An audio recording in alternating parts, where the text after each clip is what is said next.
UNIFEM have come together to coordinate their engagement with the global processes on aid effectiveness, financing for development, and the UNCTAD and WTO meetings. Let me end by just introducing you to the Gender Equality and Architecture Reform Campaign, or GEAR. Very good. So basically, we're wanting, the aim of the GEAR campaign is to build a United Nations that really works for women.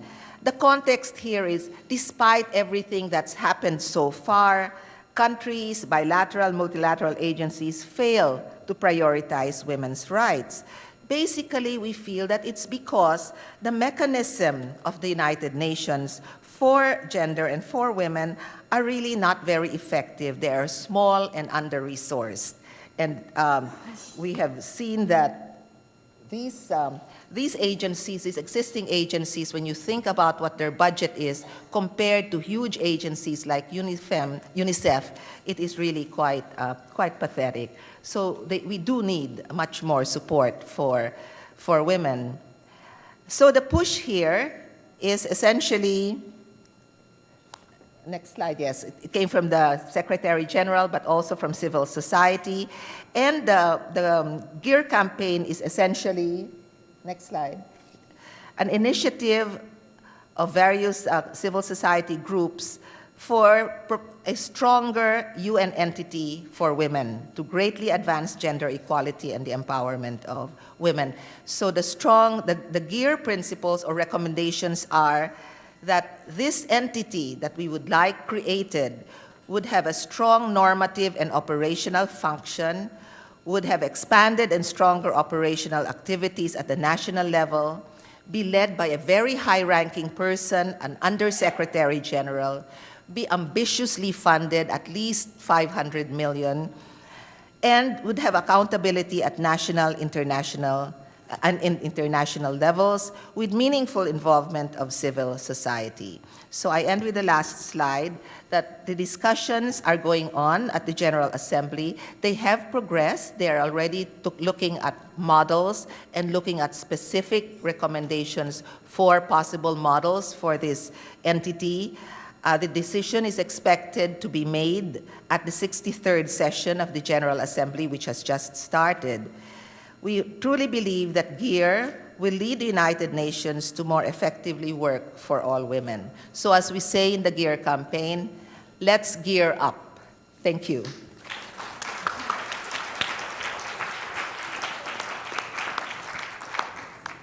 Thank you, Dr. Lee Kwe-anan, for your excellent presentation of how this issue of women came to be an important issue at the international society, at the United Nations, and other international organizations. This is a really good starting point for our discussion on legislation on climate change and disaster risk reduction.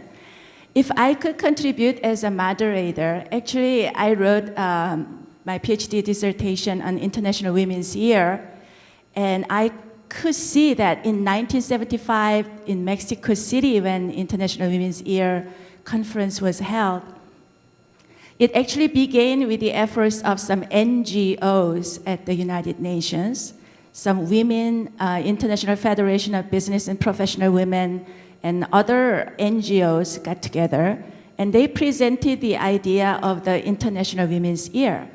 And some countries were against it, and they said, well, we should just have International Women's Day.